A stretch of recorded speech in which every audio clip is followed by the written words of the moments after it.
Noon, Eric. Tinuod. May ito ng rason nga, naringkamot kita nga may sakit nga ni, may inom tayong paracetamol.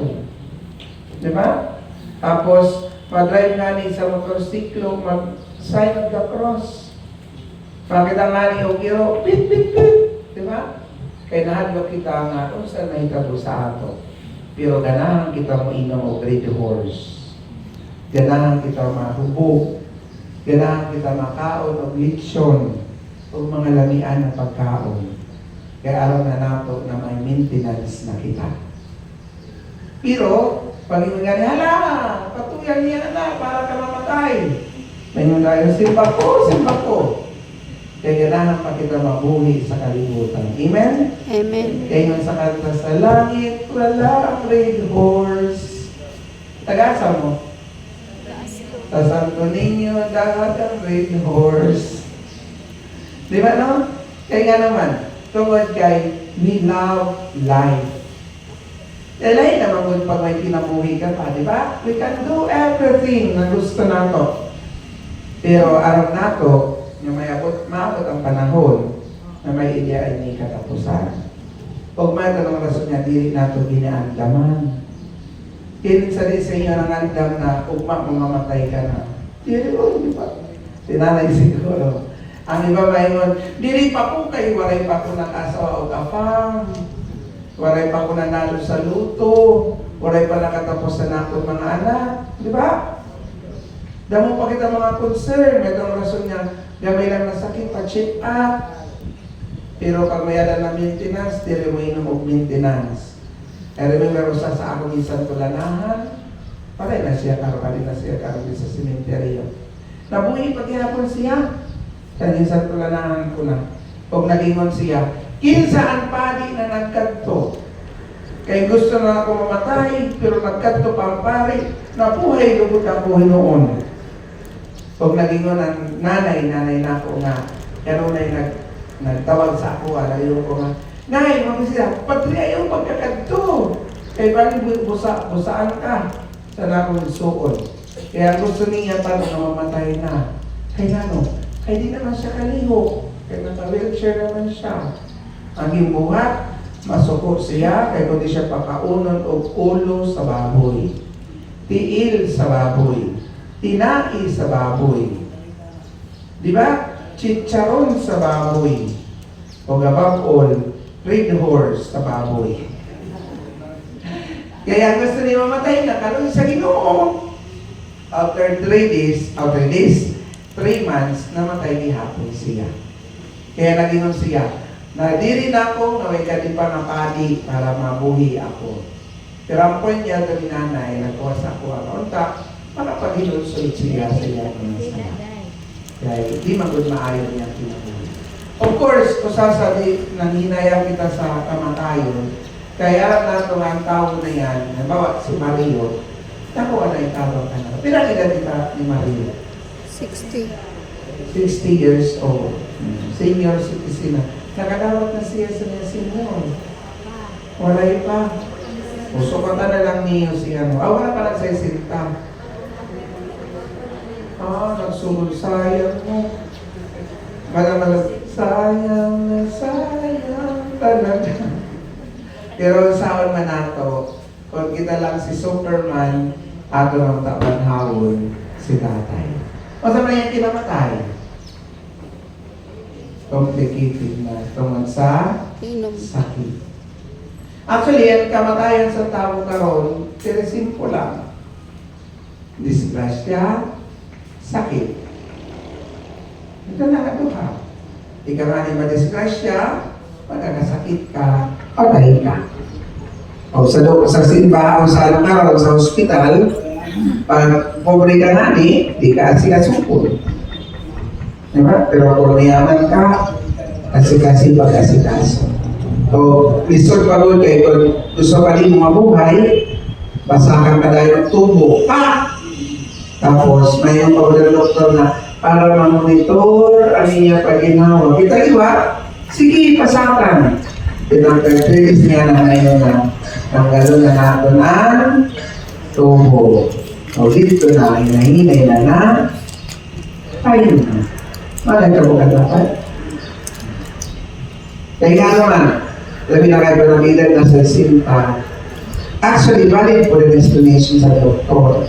Kaya kung mabuhi pa siya, gulay na po siya.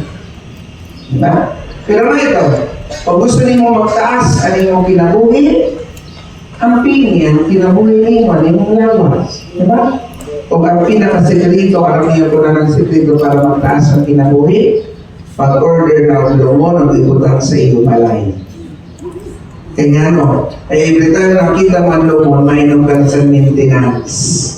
Hindi ka na magpapahukom. Diba?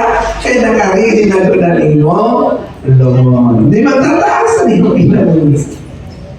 Pinakasoy lang na ko is, pinahanglan kita mamanda. O ano na ito, nagkaroon tayong realidad. Di ba? O sino nakarap sa inyo mga si Tatay Mario, mamamatay na. Wala yun, di ba? Maski si Nana, hindi rin nakaram. Ang mamatay na iyang haslas, pag-minit, asawa niya. O, di ba? So, kaya kamatayan mo abot sa kalit na butang na oras na dirin na ito na. Ano ba nga ni? Nakatulog lang. Pero, mainianda ko nga palaisipan. Na ako kayo mga buwang-buwang, lugay mamatay. No. Samantala nilaging kakaon, masuka. Di ba? Nag-pandemic, ang mga buwan sa laban, wala ikamatay. Ang mga mata mayaman, maulodang, namatay. Di ba? So, ibig sabihin, magpapabuhan na lang kita. Joke. Ang point natin is, let us put ourselves na preparado ito. Ayaw pa, palati. Kaya katanan na sobra, delikado. Di ba? May kata, too much love will kill you. Di ba? Too much remorse will sipa you. Di ba? Too much sigarilyo will burn you. Di ba? Lahat na too much, lahat na sobra, masama. Kaya dapat, nasa moderate nila. Kaya kita alam niyo, isang mo lang natin na, kung pero nila kada adlaw magtunuran, luno pang nabahan. Diba? Magandang rason nga, na adlaw, na oran, na adlaw na liwag, balance nature. Kaya Ginoo, maarang siya. Kabalo siya kung ano ang sakto or diri. So kita usap, kinahanglan natin maging balance. Example, kung nag-inom ka, o tuba, or redoors, pag-inom po ng tubig. Di ba? Kaya kinahanglan natin ng tubig. Kung nagiging party ka, nagaganto ka sa birthday, bisitahan ko ng simbahan. Di ba? Kaya natin kinabuhi pa yan, or nabili sa Santo Niño. Para ba sa panahon, balik kita man to sa Ginoo. Di ba? Ang problema kayo kung pamatanong sa Ginoo, ikaw, iyon sa man ang kinabuhi ko na ginatag ko sa iyo. May gawa, Lord, ang hubog-hubog pa na ako paniyan to, kaya may magudang may Lord, Lord, labi na kong panisa sa chicharon, o kinilaw na kuhaan, lulinaw, arthritis sa lamas. Ito mga isoon, ang point na gusto ka lang ihatag is, ilas balance ourselves, labi na nila sa parte sa Ginoo. Kaya natin kinabuhi, hindi lang hindi nagtatapos sa kalimutan, may ala pa dito pagkabot sa panahon. So si Tatay Mario, nagmayamdam na nato, namuhok lang ang kinabuhi. O masakit, pag may namamatayan. Amen? Hindi ka maturo. Kung may rason na naghihila kita, kaya na-miss na ito ang tao na namatay. Labi lang yun, kung kinatawag na namatay, very close ka na ito. Diba? Ano kita? Masakit nga rin ang mabuwag ka ng uya. Diba? Sakit nga rin na hindi mabayaran ng utang. Masakit nga rin na mamatay ang iro. Tatay pa kahap. Hindi masakit kung namatay. Labi na bulang nanay ko na namatay. So meaning, let us always remember to take good care of our health. Kaya atong pagkataas o ang atong kamatayan, sometimes ang kontributore ni Ani, kita man la ihapon. Amen? Amen. So karon ako na idulubong sila tabay, katapos sila misa, hanggang na ang pamilya. Hanggang na kamo. Siyempre na lang kami minutos. Hindi na ninyo makikita si Tatay Mario. Pero, maalala ni hapon niyo siya.